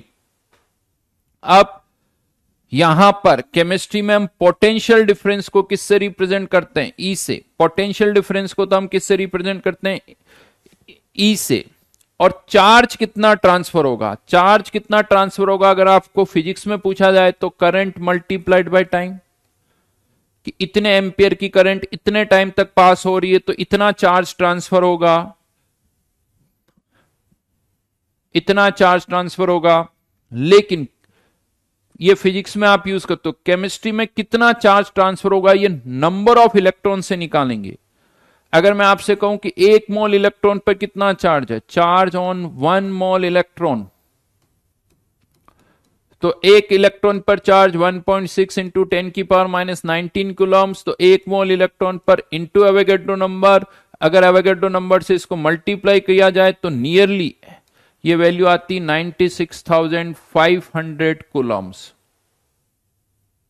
और इसी को हम बोल देते हैं, पता है क्या है, 1 फेराडे। कितना चार्ज है, 1 फेराडे। ये 1 फेराडे चार्ज, यानी 1 मोल इलेक्ट्रॉन पर जो चार्ज है दैट इज 1 फेराडे। अगर कोई पूछे व्हाट इज 1 फेराडे तो आंसर इज 96,500 कूलम, ये यूज कर सकते हो। तो ये 1 मोल इलेक्ट्रॉन पर चार्ज है, तो n मोल इलेक्ट्रॉन्स पर कितना चार्ज होगा, charge on n mole electron, n mole electron, तो n into F. F unit की तरह भी यूज होता है और F कांस्टेंट की तरह भी यूज होता है, दोनों तरह से यूज होता है। F मतलब कितना, 96,500। 1 फेराडे मतलब 96,500। तो n मोल इलेक्ट्रॉन्स पर इतना चार्ज होगा। तो अगर किसी वायर से n मोल इलेक्ट्रॉन्स मूव कर रहे हैं, n मोल इलेक्ट्रॉन्स मूव कर रहे हैं, तो कितना चार्ज फ्लो कर गया, n इंटू एफ। इतना चार्ज फ्लो कर गया, राइट। तो यहां पर अगर n मोल्स इलेक्ट्रॉन फ्लो कर रहे हैं तो कितना charge, n into F. Potential difference को हम किससे रिप्रेजेंट कर रहे हैं, E से। इलेक्ट्रोड पोटेंशियल बेसिकली क्या है, पोटेंशियल डिफरेंस, डेफिनेशन को पढ़ लेना। तो इलेक्ट्रिक वर्क कितना हो गया, NFE, this is electric work. और इसी इलेक्ट्रिक वर्क को हम क्या कहते हैं, नॉन पीवी वर्क। तो नॉन पीवी वर्क यानी की जगह मैं इसको पुट कर दूं तो delta G equals to minus NFE, इस माइनस को इधर लाके लिख देते हैं माइनस NFE। यानी यहां पर हमने इलेक्ट्रोड पोटेंशियल को किससे रिलेट कर दिया, डेल्टा जी से। ये कह दो इस चैप्टर का पहला फॉर्मूला है, ये इस चैप्टर का पहला फॉर्मूला है, delta G equals to minus NFE। यानी डेल्टा जी से हम इलेक्ट्रोड पोटेंशियल फाइंड आउट कर सकते हैं। और डेल्टा जी कैसे पता करना है ये हमें पता है, delta H G equals to delta H minus delta TS। सोचो ऑन पेपर आप इलेक्ट्रोड पोटेंशियल की वैल्यू निकाल पा रहे हो, बिना वोल्ट मीटर के काम हो जाएगा, वोल्ट मीटर की कोई जरूरत नहीं है। थियोरेटिकली अगर मुझे किसी रिएक्शन का डेल्टा जी पता है, मैं उसका इलेक्ट्रोड पोटेंशियल निकाल सकता हूं। या यूं कह दूं delta H minus T delta H से अगर आपको एंथैल्पी चेंज पता है, एंट्रोपी चेंज पता है, तो आप उस केमिकल रिएक्शन का इलेक्ट्रोड पोटेंशियल बता सकते हो। Delta G equals to minus NFE, right. अब इलेक्ट्रोड इस चैप्टर में जितने भी कॉन्सेप्ट है ना, जितने भी स्टेटमेंट्स है, इलेक्ट्रोड पोटेंशियल किस पर डिपेंड करता है, किस पर नहीं करता है, कब चेंज होगा, कब चेंज नहीं होगा, वो सब डेल्टा जी से डिसाइड होगा। डेल्टा जी चेंज होगा तो इलेक्ट्रोड पोटेंशियल चेंज होगा, डेल्टा जी चेंज नहीं होगा तो इलेक्ट्रोड पोटेंशियल भी चेंज नहीं होगा। तो जो भी कमेंट करना होता है सब हम डेल्टा जी से कमेंट करते हैं। तो अब मैं आपको इसका छोटा सा दो एप्लीकेशन बताता हूं। ये फॉर्मूला तो याद करना ही करना है, लिख भी लिया होगा आप लोगों ने, ये सारी टर्मिनोलॉजी पता होनी चाहिए। अब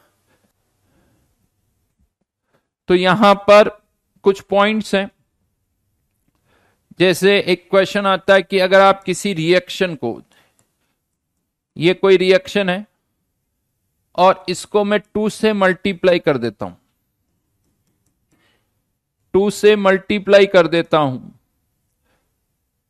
इसका डेल्टा G1, इसका डेल्टा G2, इसका इलेक्ट्रोड पोटेंशियल E1, इसका इलेक्ट्रोड पोटेंशियल E2।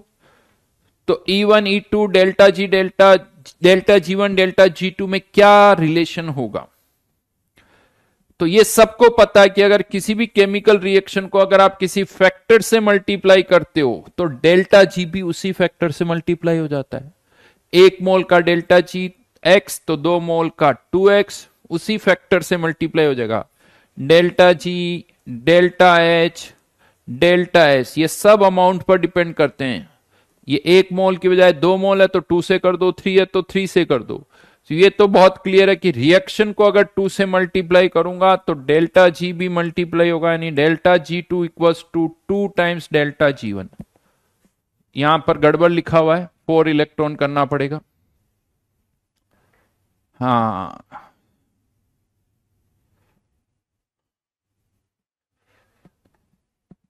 तो यहां पर delta G2 equals to twice delta G1। तो अब इससे हम E1 और E2 को रिलेट करेंगे। तो डेल्टा G1 फर्स्ट रिएक्शन में कितने इलेक्ट्रॉन इन्वॉल्व है, 2, तो -2Fe1। अच्छा यहां पर मैं आपको बता दूं, इलेक्ट्रॉन चाहे लेफ्ट में हो चाहे राइट में, ऐसा नहीं कि लेफ्ट में है तो -2, राइट में है तो +2। -NFE में इलेक्ट्रॉन का नंबर लिखना है, चाहे वो लेफ्ट में हो चाहे राइट में हो। तो -2Fe। सेकेंड वाली रिएक्शन में कितने इलेक्ट्रॉन है, इस वाली रिएक्शन में कितने इलेक्ट्रॉन है, -4Fe2। तो यानी यहां से हम क्या देख पा रहे हैं, E2 equals to E1, E2 equals to E1। मतलब किसी रिएक्शन को किसी फैक्टर से मल्टीप्लाई करने पर डेल्टा जी चेंज होता है लेकिन इलेक्ट्रोड पोटेंशियल वही रहता है। इलेक्ट्रोड पोटेंशियल यानी किसी भी रिएक्शन को किसी भी फैक्टर से मल्टीप्लाई करो, इलेक्ट्रोड पोटेंशियल चेंज नहीं होगा। अब मैं आपको ये सारी एक साथ करके बताता हूं। किसी भी केमिकल रिएक्शन को अगर आप 2 से मल्टीप्लाई कर देते हो तो जो डेल्टा एच होता है वो इसी 2 से मल्टीप्लाई हो जाता है ना। इसका डेल्टा H1 तो ये 2 से, इक्विलिब्रियम कांस्टेंट जो होता है आपको पता है क्या होता है, वो स्क्वायर से, इक्विलिब्रियम कांस्टेंट स्क्वायर से चेंज हो जाता है, डेल्टा एच उसी फैक्टर से। और केमिकल काइनेटिक्स में एक चीज बताई थी, याद है आप लोगों को? केमिकल काइनेटिक्स में भी मैंने कुछ बताया था, अगर किसी रिएक्शन को किसी फैक्टर से मल्टीप्लाई करते हैं तो बेटा बिना एक्सटेंसिव इंटेंसिव के बोलो, ज्यादा आसान है। एक्सटेंसिव इंटेंसिव कुछ मत बोलो, उससे कोई कनेक्शन नहीं है।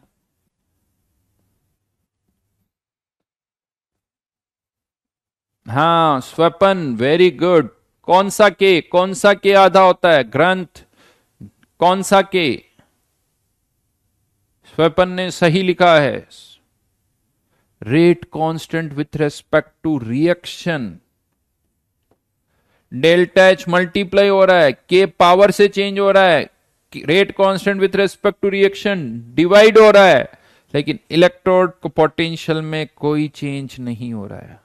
आप सोचो, एक टर्म मल्टीप्लाई हो रही है, एक टर्म डिवाइड हो रही है, एक पावर से चेंज हो रही है, हाँ कोई स्क्वायर रूट नहीं हो रहा है। ये कह सकते हो सर एक वेरिएशन बाकी रह गया कि 2 से मल्टीप्लाई करो और स्क्वायर रूट हो जाए, ऐसा कुछ नहीं हो रहा, बाकी सारे वेरिएशन यहां आ रहे हैं। तो ये याद रखना, यानी एक केमिकल रिएक्शन को किसी फैक्टर से मल्टीप्लाई कर दो तो इलेक्ट्रोड पोटेंशियल में कोई चेंज नहीं होता है।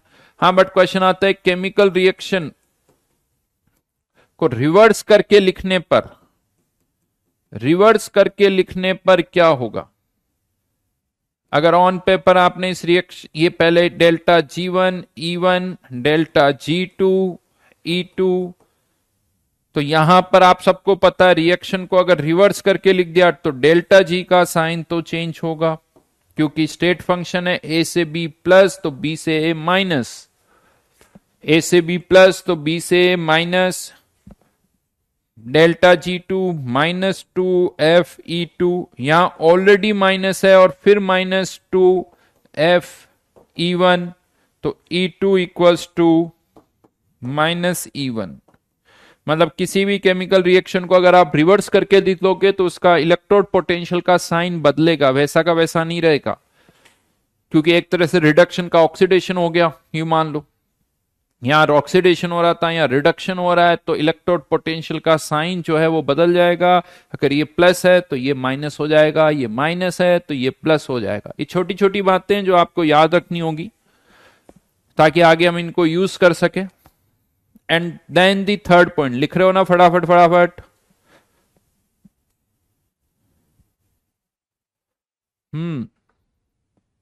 जल्दी से लिख लो।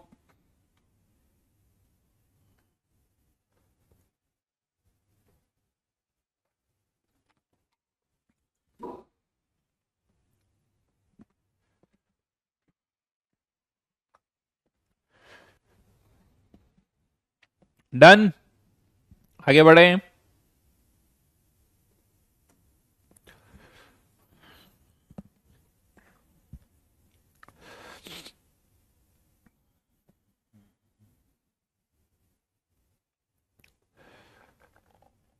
थर्ड पॉइंट, अगर दो रिएक्शंस को आप ऐड करोगे तो क्या होगा? अगर मैं दो रिएक्शंस को ऐड कर रहा हूं तो हमें पता है डेल्टा जी तो उनके ऐड हो जाते हैं, डेल्टा जी जो है वो ऐड हो जाते हैं। जैसे रिएक्शंस को ऐड करोगे, ये डेल्टा G1, ये delta G2, overall reaction zinc copper +2 copper Zn+2 delta G3,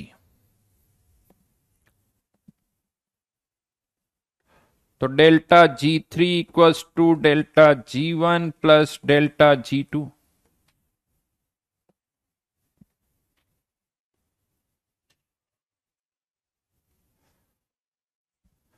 मान, और इसके इलेक्ट्रोड पोटेंशियल को, अब सिंस ये ऑक्सीडेशन की रिएक्शन है तो इसे ई ऑक्सीडेशन लिख देता हूं, ये रिडक्शन की इसलिए ई रिडक्शन, और इसको सेल रिएक्शन इसलिए ई सेल लिख देता हूं ताकि थोड़ा डिफरेंस दिखे। अदरवाइज E1 E2 E3 भी लिख सकते हो। तो यहां पर डेल्टा G1, इस रिएक्शन में कितने इलेक्ट्रॉन इन्वॉल्व है? 2, माइनस इसको अभी मैं N1 लिख देता हूं, N1Fe1 माइनस N2Fe2 और minus N3Fe3। F cancel out हो जाएगा, माइनस सबका कैंसिल आउट हो जाएगा।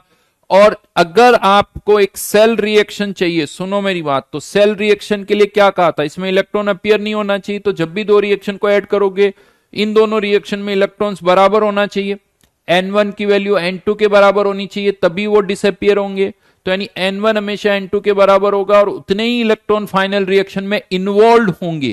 यानी राइट नाउ इसमें भी दो, इसमें भी दो, इसमें भी दो, यानी N1 N2 N3 भी बराबर है। तो N1 N2 N3 cancel out, F cancel out, तो बचा क्या, E3 जिसे हम क्या कर रहे हैं, E सेल, E1 जिसे हम क्या कर रहे हैं, E ऑक्सीडेशन, E2 जिसे हम क्या कर रहे हैं, E रिडक्शन। यानी एक सेल का सेल पोटेंशियल कैसे निकाल सकते हो आप, कि उसका ऑक्सीडेशन और रिडक्शन पोटेंशियल को ऐड कर दो तो सेल का सेल पोटेंशियल आ जाएगा। यानी किसी भी सेल का सेल पोटेंशियल निकालना है तो जहां ऑक्सीडेशन हो रहा है उसका ऑक्सीडेशन पोटेंशियल, जहां रिडक्शन हो रहा है उसका रिडक्शन पोटेंशियल, उन दोनों को ऐड कर दो तो सेल का सेल पोटेंशियल आ जाएगा। कह सकते हो ये इस चैप्टर का दूसरा फॉर्मूला, ज्यादा नहीं इस चैप्टर में फॉर्मूले। पहला फॉर्मूला था delta G equal to minus N F E, और उसी से ये फॉर्मूला डिराइव होकर आ गया। किसी भी सेल का सेल पोटेंशियल निकालना है तो जिसका ऑक्सीडेशन हो रहा है उसका ऑक्सीडेशन पोटेंशियल, जिसका रिडक्शन हो रहा है उसका रिडक्शन पोटेंशियल, दोनों को ऐड कर दो तो उससे क्या आ जाएगा, सेल पोटेंशियल आ जाएगा।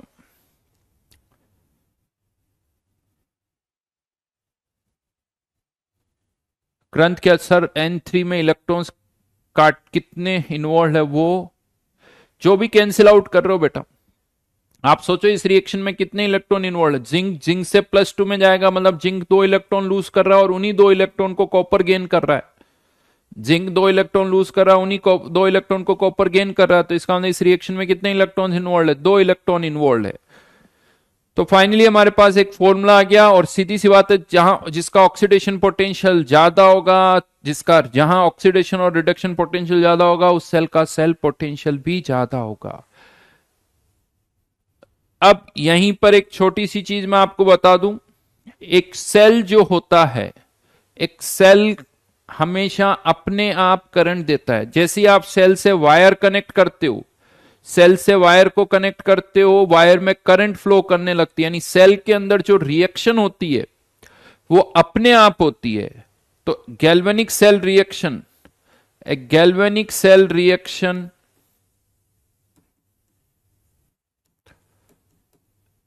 Is spontaneous. स्पॉन्टेनियस का मतलब which occurs on its own.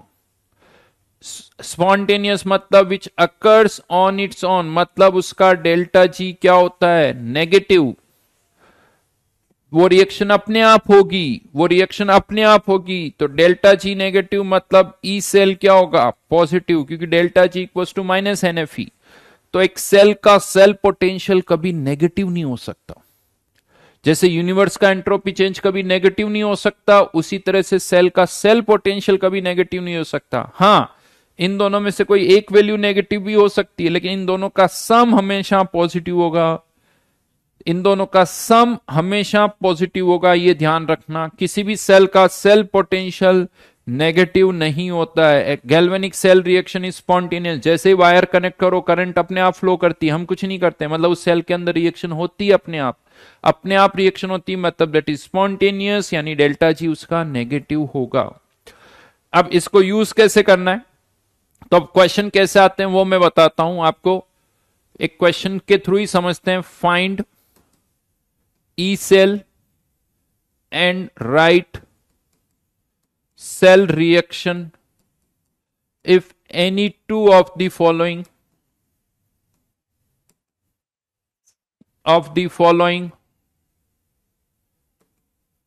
half cell are connected to form a cell.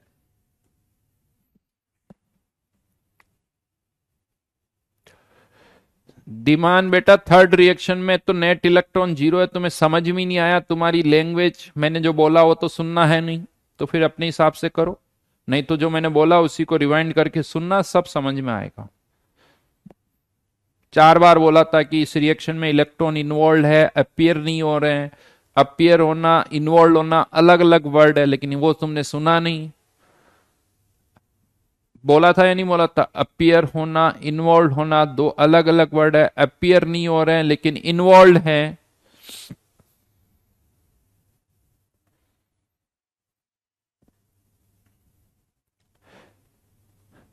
सम्यक कह रहा कि ऑक्सीडेशन इन रिडर, बेटा सम्यक ऑक्सीडेशन और रिडक्शन एक साथ होते हैं।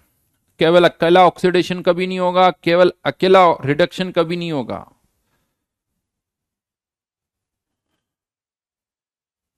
तो किसी की रिड्यूस होने की टेंडेंसी कम है, लेकिन कोई और उसे अगर रिड्यूस कर दे तो वो हो जाएगा। किसी एसिड की H प्लस आयन देने की टेंडेंसी कम होती है, लेकिन उसमें अगर आप कोई बेस डाल देते हो ना, तो वो वीक एसिड भी स्ट्रांग बन जाता है, क्योंकि उस एसिड की H प्लस देने की टेंडेंसी कम है, लेकिन बेस की लेने की भी तो टेंडेंसी है। बेस डालने पर वो उसमें से H प्लस आयन निकाल लेता है। किसी को रिड्यूस होना है तो वो क्या करेगा? वो किसी ना किसी को तो ऑक्सीडाइज कर देगा भाई, किसी न किसी को ऑक्सीडाइज कर देगा, क्योंकि उसको रिड्यूस होना है, क्योंकि उसको रिड्यूस होना है। समझ रहे हो? चलो इस पर आते हैं। यहां पर अब मैं कुछ रिएक्शंस लिख रहा हूं। Zinc converting into Zn+2 electron, copper converting into Copper+2 electron, Fe converting into Fe+2 electron,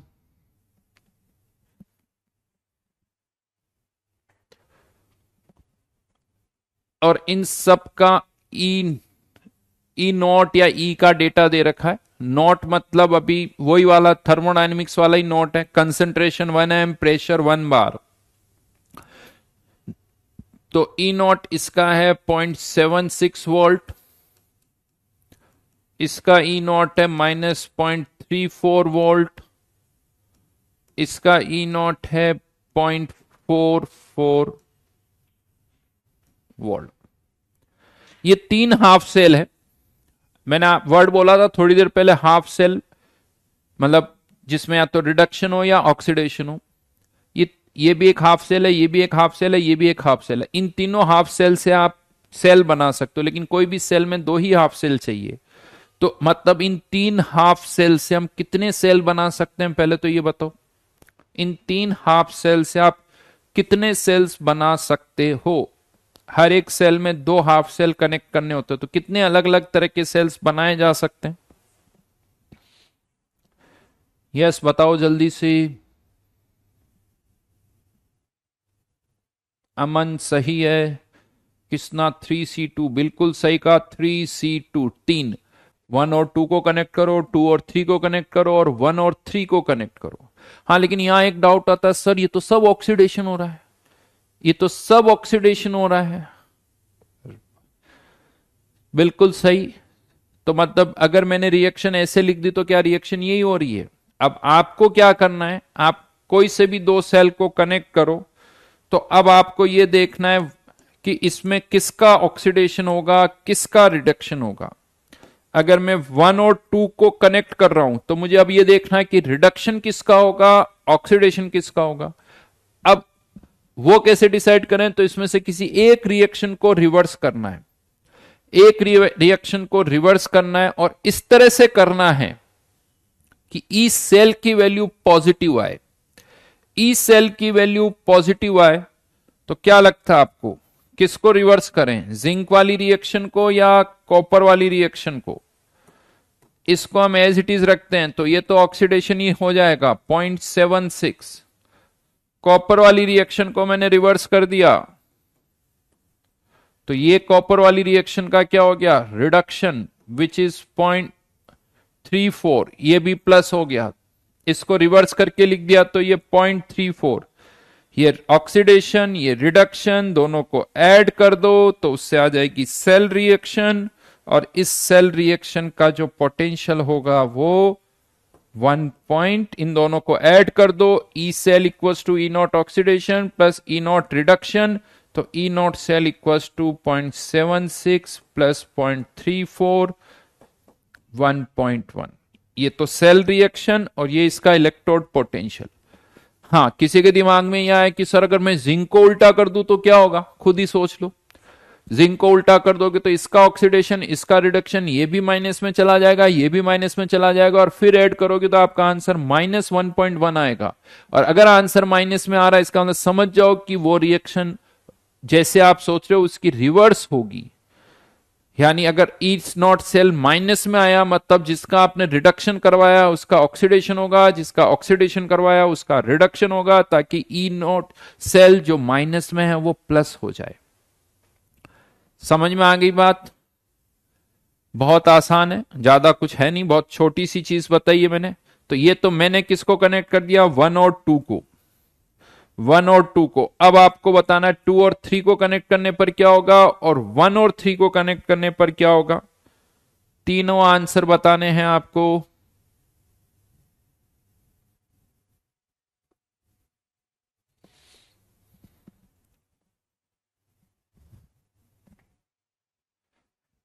one और थ्री को कनेक्ट सॉरी 2 और 3 को कनेक्ट करने पर क्या आंसर आएगा, सोचो किसको रिवर्स करें, ए बी। अब मैं बी पार्ट पर आया हूं जिसमें हम 2 और 3 को कनेक्ट कर रहे हैं। 2 और 3 में किसको रिवर्स करें, बिल्कुल सही, अविरल का आंसर आ गया मेरे पास। 2 और 3 में भी 2 को ही रिवर्स करना है, 2 और 3 में भी 2 को ही रिवर्स करना है।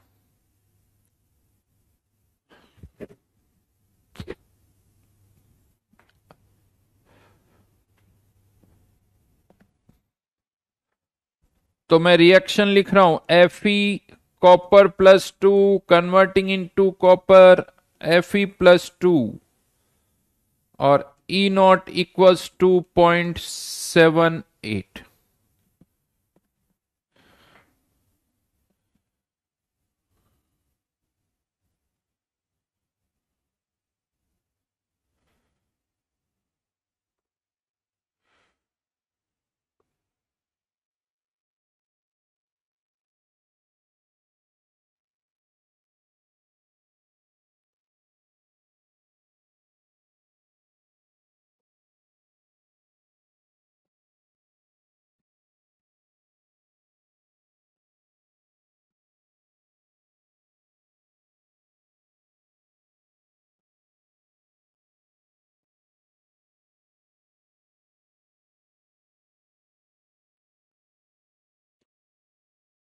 और फर्स्ट और थर्ड को कनेक्ट करेंगे तो फर्स्ट और थर्ड को कनेक्ट करेंगे तो किसको रिवर्स करना है,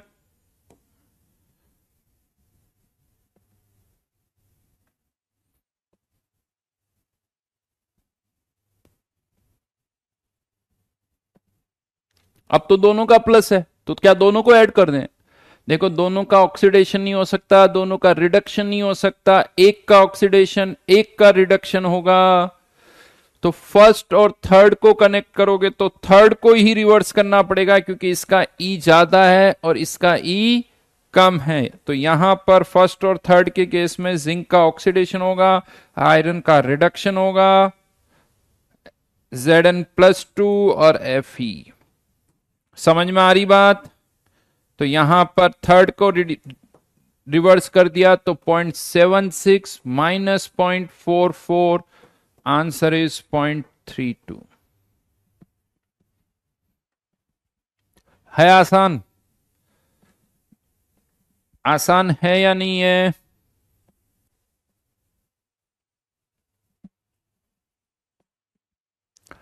लेकिन चलो इसमें एक एग्जांपल और लेता हूं मैं। इन तीनों केसेस में तो क्या था कि सब में इलेक्ट्रॉन इक्वल थे, सब में इलेक्ट्रॉन बराबर ही थे। अब एक और केस लेते हैं, एक और एग्जांपल ले रहा हूं जिसमें इलेक्ट्रॉन जो है वो 2 नहीं है, इलेक्ट्रॉन 1 ही है, और इसका इलेक्ट्रोड पोटेंशियल दे रखा है -1 वोल्ट। ये एक और एग्जांपल ले रहा हूं, ये मान लो एक और क्वेश्चन है ये। अगर इन दोनों से सेल बनाया जाए तो उसका सेल पोटेंशियल कितना होगा? इन दोनों से सेल बनाया जाए तो उसका सेल पोटेंशियल कितना होगा? जल्दी से कमेंट बॉक्स में अपने अपने आंसर लिखें।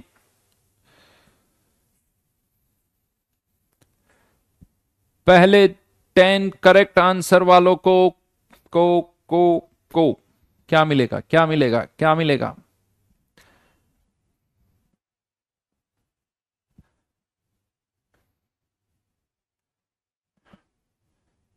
क्या दोनों रिएक्शन को ऐसे ही ऐड कर दें?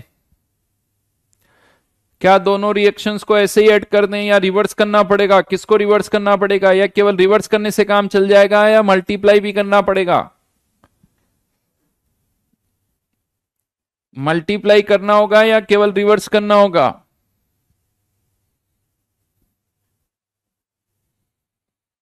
अब आंसर बदल रहे हैं जनता के, आंसर धीरे धीरे बदल रहे हैं।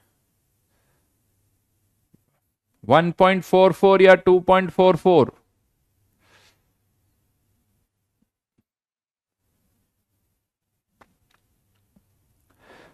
ग्रंथ कह रहा रिवर्स करने की भी जरूरत नहीं है। अच्छा ग्रंथ, दोनों का ही ऑक्सीडेशन?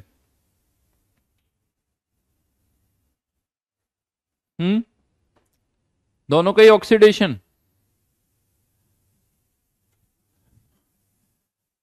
रिवर्स तो करना पड़ेगा, 2 से भी मल्टीप्लाई करना पड़ेगा, लेकिन 2 से मल्टीप्लाई करने के बाद भी इलेक्ट्रोड पोटेंशियल 1 वोल्ट ही रहेगा। किसी भी रिएक्शन को किसी फैक्टर से मल्टीप्लाई करने पर इलेक्ट्रोड पोटेंशियल में कोई चेंज नहीं होता है, कोई चेंज नहीं होता है। Answer is 1.44। Answer is 1.44। कैनी ये 0.56 कैसे आ रहा भाई? है कैनी? रिवर्स भी करना पड़ेगा, 2 से मल्टीप्लाई भी करना पड़ेगा, लेकिन आंसर फिर भी 1.44 ही आएगा।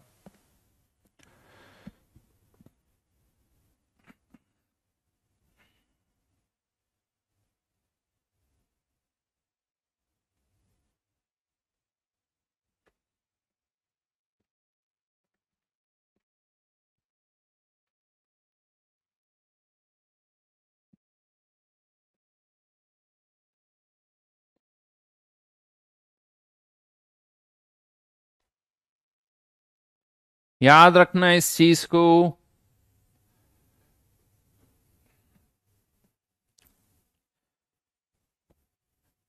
तो क्या लगता है, मजेदार है ना? आसान कुछ करना ही नहीं है। एक का रिडक्शन, दूसरे का ऑक्सीडेशन, एक का रिडक्शन दूसरे का ऑक्सीडेशन देखना है बस, और इस तरह से ऐड करना है कि इलेक्ट्रॉन कैंसिल आउट हो जाए। एक का ऑक्सीडेशन दूसरे का रिडक्शन, दोनों को ऐड कर दो, खत्म का। अमित पूछ रहा सर क्या मिलेगा पहले 10 सही आंसर वालों को? गुड जॉब, तालियां।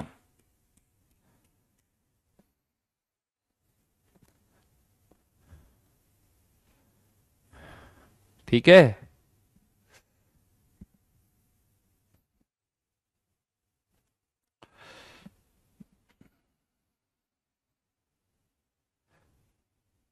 मैं 10 लोगों को बस शाबाशी देने वाला था, और कुछ नहीं देने वाला था।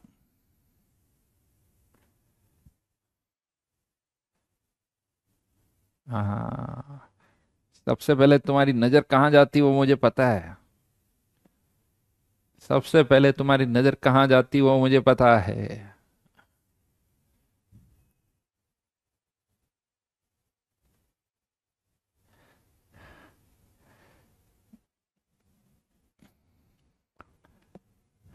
हाँ, ये ठीक बोला यार। देखो जो चीज फिजिक विशाल ने बोला क्या बीएमडब्ल्यू की सवारी मिलेगी, बस ये सबसे अच्छा ऑप्शन है। बीएमडब्ल्यू में सवारी मिलेगी बस।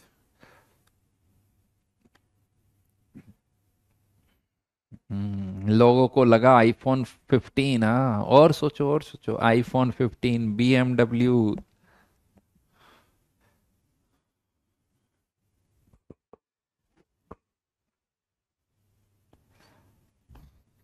मुकेश अंबानी भी नहीं देता बेटा, तुम मेरी बात क्या कर रहे हो हैं?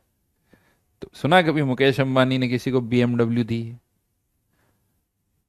फिर, लेकिन अभी रुक जाओ, अभी रुक जाओ, कहानी अभी खत्म नहीं हुई, पिक्चर अभी बाकी है, पिक्चर अभी बाकी है। चलिए एक और एग्जाम्पल लेते हैं, एक और एग्जाम्पल लेते हैं। Copper plus two electron converting into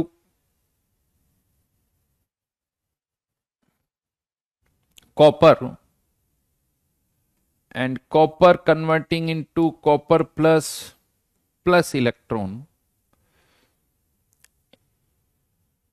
इस रिएक्शन का इलेक्ट्रोड पोटेंशियल E1, इसका E2, और अगर मैं इन दोनों रिएक्शन को ऐड कर देता हूं, जैसे है वैसे ही, सुनना, जैसे है वैसे ही ऐड कर रहा हूं, इसको 2 से मल्टीप्लाई करके ऐड नहीं कर रहा हूं, जैसे है वैसे ही ऐड कर रहा हूं, तो copper +2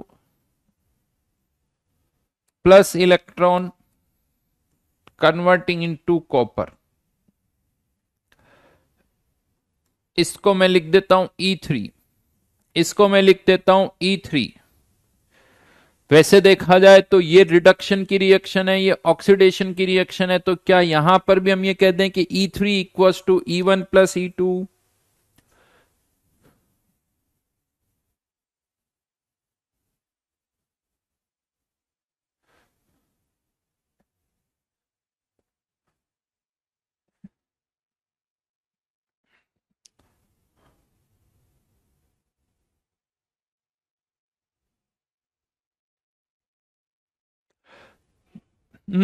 E3 will be E1 plus E2। BMW का टायर ही दे दो। देखो BMW का टायर दे दिया तो तुम भी उस टायर का कुछ नहीं कर पाओगे, और फिर मैं भी बची हुई BMW का कुछ नहीं कर पाऊंगा, तो क्या फायदा, मेरे पास ही रहने देता हूं। अब यहां पर मैं आपको बता दूं, पहली चीज, इस E3 को हम ई सेल नहीं बोल सकते हैं, क्योंकि ये सेल रिएक्शन नहीं है। सेल रिएक्शन में रिडक्शन ऑक्सीडेशन दोनों होता है, उसमें इलेक्ट्रॉन अपीयर नहीं होता है, ये केवल रिडक्शन की रिएक्शन है, इसीलिए ये सेल रिएक्शन नहीं है, तो इसे आप ई सेल नहीं कह सकते। हाँ, इसे ई रिडक्शन कह सकते हो, इसे ई ऑक्सीडेशन, बट ये ई सेल नहीं है, ध्यान रखना। ये सेल रिएक्शन भी नहीं है और ये ई सेल भी नहीं है। तो अब क्वेश्चन आता है कि E3 की वैल्यू क्या होगी, तो अभी भी हम ये तो कह सकते हैं कि डेल्टा G1, डेल्टा G2 और ये डेल्टा G3। तो कभी भी दो रिएक्शंस को अगर आप ऐड करते हो तो इलेक्ट्रोड पोटेंशियल जो है, सॉरी, डेल्टा G का जो डेटा है वो हमेशा ऐड होगा। डेल्टा G तो हमेशा ऐड होगा, जैसा हमने थोड़ी देर पहले भी किया था। अब एक बार देखते हैं कि इलेक्ट्रोड पोटेंशियल का क्या होगा, क्या यहां पर भी E3 equals to E1 plus E2 आएगा? चलिए चेक करते हैं। तो डेल्टा G1, इस रिएक्शन में कितने इलेक्ट्रॉन इन्वॉल्व है? 2। यहां मैं N1 लिख रहा हूं, F E1, N2 F E2, और फाइनल रिएक्शन में electron N3 F E3। Minus और F तो सबका कैंसिल आउट हो गया, तो उसको पहले हटा देते हैं। N3 E3, N1 E1 plus N2 E2। अब अगर मैं यहां पर फर्स्ट रिएक्शन में देखूं कितने इलेक्ट्रॉन्स इन्वॉल्व है? 2। तो फर्स्ट रिएक्शन में 2 इलेक्ट्रॉन इन्वॉल्व है, तो 2E1। सेकंड रिएक्शन में कितने इलेक्ट्रॉन इन्वॉल्व है? 1, तो E2। सेकंड रिएक्शन में कितने? 1, तो E2। और थर्ड रिएक्शन में देखा जाए तो उसमें भी एक ही इलेक्ट्रॉन दिख रहा है, एक ही इलेक्ट्रॉन दिख रहा है भाई, थर्ड रिएक्शन में अपीयर ही हो रहा है यहां पर। तो कितना? 1, तो ये हो गया E3। यानी यहां पर E3 equals to E1 plus E2 नहीं आया है, यहां पर E3 की वैल्यू 2E1 प्लस E2 आई है। मतलब क्या हो रहा है? कि जब भी हम दो रिएक्शंस को ऐड करेंगे क्या उनके इलेक्ट्रोड पोटेंशियल्स हमेशा ऐड होंगे? तो आंसर इज नो, हमेशा ऐड नहीं होंगे। यहां हो रहे थे, कह सकते हो सर यहां तो हुए हैं, यहां तो हुए हैं कि इसका 0.76 इसका 0.34, तो टोटल कितना हो गया 1.1। मतलब दो रिएक्शंस को जब आप ऐड करते हो तो समटाइम्स इलेक्ट्रोड पोटेंशियल ऐड होते हैं, समटाइम्स इलेक्ट्रोड पोटेंशियल ऐड नहीं होते हैं। प्रॉब्लम अब यहां फंस गई, सर हमें कैसे पता करेंगे, हमें कैसे पता चलेगा कि कब ऐड करना है कब ऐड नहीं करना है? यानी अभी तक तो बिना सोचे समझे ठीक है बस इतना देखना था, एक रिडक्शन दूसरा ऑक्सीडेशन, इलेक्ट्रोड पोटेंशियल ऐड कर दो। और यहां पर हमने ये सारे आंसर तभी निकाले, डायरेक्ट रिएक्शंस को ऐड की, इलेक्ट्रोड पोटेंशियल को भी ऐड कर दिया, बस इतना ध्यान रखा एक रिडक्शन एक ऑक्सीडेशन होना चाहिए। बट यहां पर ऐसा नहीं हुआ। क्वेश्चन आता है कब ऐसा होगा कब ऐसा नहीं होगा, तो बड़ा सिंपल है, थोड़ा सोचोगे तो शायद तुम्हें भी समझ में आ जाएगा। इससे पहले वाले क्वेश्चन में क्या हो रहा था, जो थर्ड रिएक्शन आ रही थी ये एक सेल रिएक्शन थी। तो अगर जब भी दो रिएक्शन को ऐड करके जो थर्ड रिएक्शन आ रही है अगर वो सेल रिएक्शन है, तो सेल रिएक्शन तभी होगी जब इसमें जितने इलेक्ट्रॉन है उतने ही इलेक्ट्रॉन यहां होंगे, जितने यहां है उतने ही होंगे। एक तरफ रिडक्शन दूसरी तरफ ऑक्सीडेशन, तो वो कैंसिल आउट हो जाएंगे, और फाइनल रिएक्शन में भी उतने ही इलेक्ट्रॉन्स इन्वॉल्व होंगे। तो अगर दो रिएक्शन को ऐड करने पर जब थर्ड रिएक्शन जो आ रही है अगर वो सेल रिएक्शन है तो इलेक्ट्रोड पोटेंशियल ऐड हो जाएंगे, और अगर थर्ड रिएक्शन सेल रिएक्शन नहीं है तो इलेक्ट्रोड पोटेंशियल ऐड नहीं होंगे। ये सेल रिएक्शन नहीं है, ये सेल रिएक्शन नहीं है, इसीलिए यहां पर आपको इलेक्ट्रोड पोटेंशियल को ऐड नहीं करना है। तो क्वेश्चन आता है फिर क्या करेंगे, delta G1 plus delta G2 equals to delta G3, यानी डेल्टा G से करना पड़ेगा, या यूं कह दो minus F minus F cancel out हो जाएगा, तो यूं कह दो N1E1 plus N2E2 equals to N3E3। मतलब सबके ई को यानी N1E1 प्लस N2E2, अगर और भी रिएक्शन है तो उसको भी ऐड कर दो, N1E1 plus N2E2 plus N3E3, इन सब का sum equals to N final E final. ये करना होगा, यहां पर डिफरेंस दिखना चाहिए। और ये क्वेश्चन पहले वाले से अलग है। ये जो क्वेश्चन है इस क्वेश्चन में मैंने आपको रिएक्शन दी है, ये रिएक्शन भी दी गई, ये रिएक्शन भी दी गई, और ये कहा गया कि ये E3 फाइंड आउट करो। ये E3 मतलब इस रिएक्शन का इलेक्ट्रोड पोटेंशियल फाइंड आउट करो। इससे पहले ये जो क्वेश्चन थे यहां सेल रिएक्शन आपको खुद लिखनी थी, सेल रिएक्शन खुद लिखनी थी, और यहां पर सेल रिएक्शन मतलब इलेक्ट्रॉन्स कैंसिल आउट होने ही चाहिए, तो वो सेल रिएक्शन भी लिखनी थी, ई सेल भी फाइंड आउट करना था। यहां पर सेल रिएक्शन दे रखी, क्योंकि रिएक्शन तो बहुत सारी हो सकती है। अगर मैं इसको 2 से मल्टीप्लाई करके फिर इसके साथ ऐड करूं तो ये रिएक्शन कुछ और आएगी, 5 से मल्टीप्लाई करके फिर इसके साथ ऐड करूं तो कुछ और आएगी। तो जैसी रिएक्शन दी जा रही है उसी तरह से ऐड करोगे, उसी तरह से ऐड करोगे। हाँ, यहां पर मैं एक चीज आपको बता दूं, यहां पर मैं एक चीज आपको बता दूं, क्वेश्चन ये भी आ सकता था, ये भी क्वेश्चन आ सकता था कि ये एक रिएक्शन है, ये एक रिएक्शन है, E1 और E2, और फिर पूछा जाता find E cell, find E cell. फिर हम इन दोनों रिएक्शंस को ऐसे ऐड नहीं करते, फिर हम इन दोनों रिएक्शंस को ऐसे ऐड नहीं करते। अगर ये E1 ये इस कॉपर प्लस प्लस इलेक्ट्रॉन और कहा जाता ई सेल फाइंड आउट करो, तो पहले मैं इसको 2 से मल्टीप्लाई करूंगा और फिर इसको ऐड करूंगा, और 2 से मल्टीप्लाई करने पर ये मल्टीप्लाई नहीं होगा, लेकिन अब जब आप इसको ऐड करोगे तो ये कैंसिल आउट हो जाएगा। रिएक्शन क्या आएगी, कॉपर प्लस 2 एक्वस, इधर जो भी है twice Cu solid converting into copper and Cu plus, और इसका जो E होगा, एक तो उसको मैं ई सेल भी कह सकता हूं, और अब यह आंसर E1 प्लस E2 होगा, अब यह आंसर E1 प्लस E2 होगा। और एक और चीज मैं बता दूं आपको, एक और चीज मैं बता दूं, ये आंसर, ये सेल रिएक्शन है, ये सेल रिएक्शन है, ये सेल रिएक्शन नहीं है। इसको और इसको कैसे सोचोगे, थोड़ा सोचने का डिफरेंस है। इसको ऐसे सोचो, कॉपर प्लस 2 पहले कॉपर में गया, और जो कॉपर बना वो वापस ऑक्सीडाइज होकर कॉपर प्लस 1 में आ गया, यानी जो यहां बना वही यहां ऑक्सीडाइज हो रहा है, जो यहां बना वही यहां ऑक्सीडाइज हो रहा है, इसीलिए आपने इन दोनों को कैंसिल आउट कर दिया। ये एक तरह का इंटरमीडिएट प्रोडक्ट की तरह हो गया, इंटरमीडिएट प्रोडक्ट, ये बना ये वापस ऑक्सीडाइज हो गया, इसीलिए इसको कैंसिल आउट किया है। लेकिन जब आप सेल रिएक्शन लिखते हो, सेल रिएक्शन लिखते हो, बड़ी इंपॉर्टेंट चीज बता रहा हूं, बहुतों को कंफ्यूजन आता है या बहुतों को समझ में ही नहीं आता है कि क्या हो रहा है। एक डाउट बहुतों को आता है, यहां पर भी कॉपर है, यहां पर भी कॉपर है, फाइनल रिएक्शन में हम देख पा रहे हैं यहां पर भी और यहां पर भी, यहां दो यहां एक, क्या इसको काट दें, कैंसिल आउट कर दें, इधर एक, नहीं करोगे। क्यों नहीं करोगे, उसका लॉजिक ये है, बता रहा हूं, दो लॉजिक है उसके, दो कारण है। एक तो ये जो रिडक्शन हो रहा है वो अलग कंपार्टमेंट में, ऑक्सीडेशन अलग कंपार्टमेंट है। ये जो कॉपर यहां बन रहा है वो यहां ऑक्सीडाइज नहीं हो रहा है, ये जो कॉपर यहां बन रहा है वो यहां ऑक्सीडाइज नहीं हो रहा है। आपको लग रहा होगा कि ये जो कॉपर बना नहीं, ये अलग कंपार्टमेंट में, ये अलग कंपार्टमेंट में, लेकिन ये जो कॉपर यहां बना है वो यहां ऑक्सीडाइज हो रहा था, इसीलिए यहां कैंसिल आउट करेंगे, यहां कैंसिल आउट नहीं करेंगे।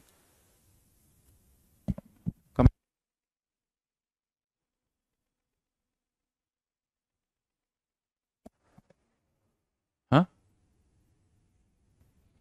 तो यहां पर ये सिचुएशन अलग है, ये सिचुएशन अलग है, ये कॉपर यहां ऑक्सीडाइज नहीं हो रहा है, ये अलग कंपार्टमेंट में, ये अलग कंपार्टमेंट में।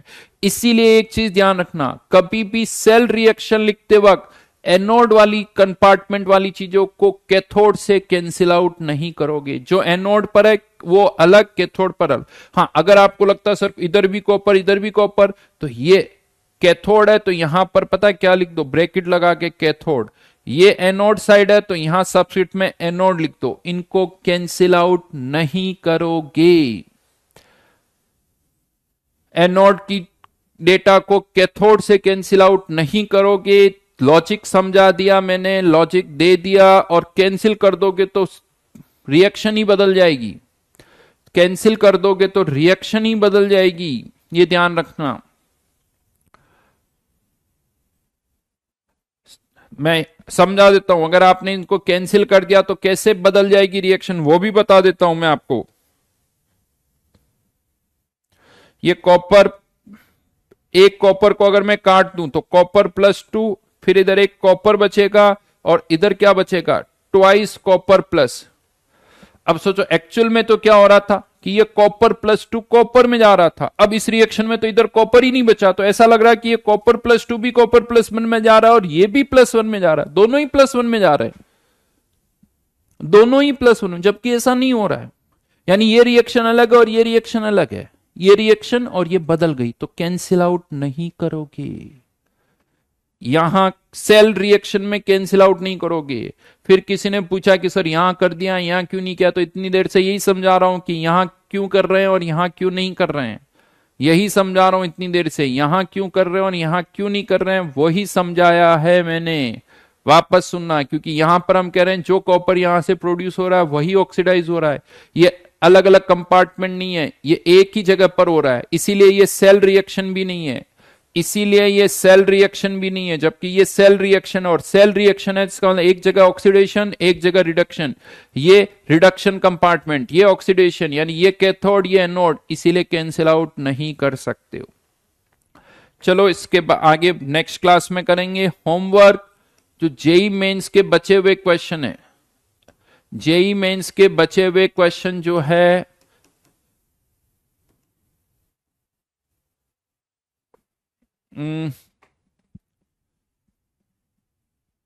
और उसके बाद चलो फिर मैं इलेक्ट्रो का इस बार नहीं देता हूं, नेक्स्ट क्लास से दूंगा, नेक्स्ट क्लास के में से इलेक्ट्रोड का होमवर्क दूंगा। अभी एक काम और करते हैं, फाइनली आयनिक की जेई मेंस कंप्लीट कर लेते हैं, ताकि आयनिक का जेई एडवांस जेई मेंस ये हमारा पूरा हो जाए, आयनिक का जेई मेंस जेई एडवांस पूरा हो जाए। आयनिक में क्वेश्चन है ज्यादा तो मेहनत तो करनी पड़ेगी, ठीक है ना। तो मिलते हैं नेक्स्ट क्लास में, जेई मेंस बाकी है बेटा आदित्य, हो जाएगा ना जेई मेंस, फटाफट हो जाता, वैसे ज्यादा टाइम नहीं लगता है क्वेश्चन ज्यादा है, 40 क्वेश्चन के आसपास होंगे, लेकिन हो जाएंगे मुझे लगता है, 40 क्वेश्चन है लेकिन हो जाएंगे। Bye bye.